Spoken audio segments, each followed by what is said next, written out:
Matemáticas primer grado. Bloque 1. 13.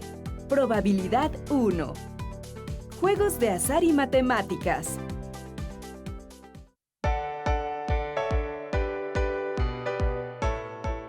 Hola, Mateo, ¿qué haces? Vine a comprar el dado que nos pidieron para matemáticas. ¡Cierto! Mañana vamos a estudiar los juegos de azar.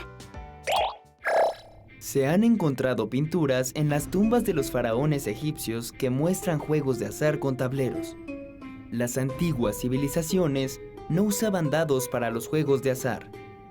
En su lugar, utilizaban un hueso extraído del talón de ovejas, ciervos o caballos, al que llamaban astrágalo, talus o taba.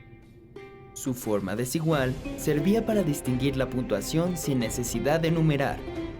En la antigua Grecia, los juegos que usaban estos huesos se llamaban taba o tabas. El nombre del hueso astrágalo se debe a que el célebre escultor griego Policleto realizó una de sus obras más renombradas en honor a la Astrogolizonta, es decir, la jugadora de tabas. Con el tiempo, los astrágalos se fueron puliendo para que cada lado tuviera una misma forma. Se escribía en cada una de sus caras un valor, normalmente perforándolo. Así, durante la época de los romanos, surgieron los primeros dados. A partir de entonces, los juegos con dados fueron muy practicados en Europa, desde los tiempos del Imperio Romano hasta el Renacimiento. Uno de los juegos más populares se llamaba hazard, una palabra que en inglés y francés significa riesgo, y que fue introducida en Europa con la Tercera Cruzada. En la sociedad francesa de 1650, el grado de sofisticación de los juegos de dados era tan grande que los jugadores tenían dificultades para calcular la probabilidad de ganar. Fue entonces que un apasionado jugador, el caballero de Mer, le pidió ayuda al filósofo y matemático Blaise Pascal. Pascal sostuvo discusiones sobre el tema de la probabilidad con algunos de los más célebres matemáticos de la época, como lo fue Pierre de Fermat.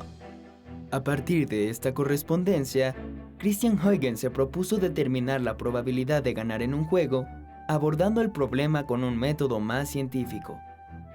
Como producto de sus investigaciones, en 1657 publicó el primer libro sobre probabilidad.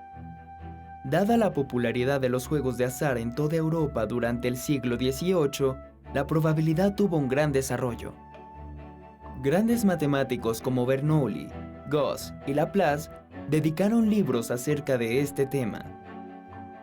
Pero no creas que la probabilidad se aplicó únicamente a los juegos de azar. También ayudó a explicar diversos fenómenos científicos.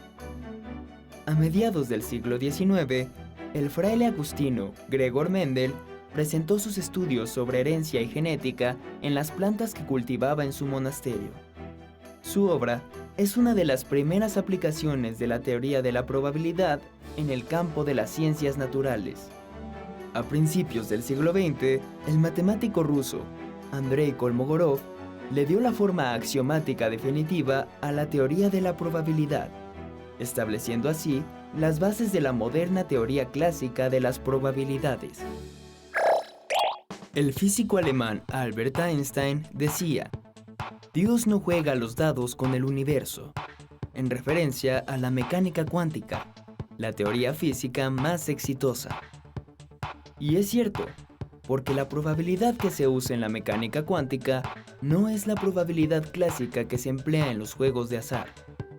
Se trata del primer ejemplo, históricamente hablando, de una teoría de probabilidad que no es clásica.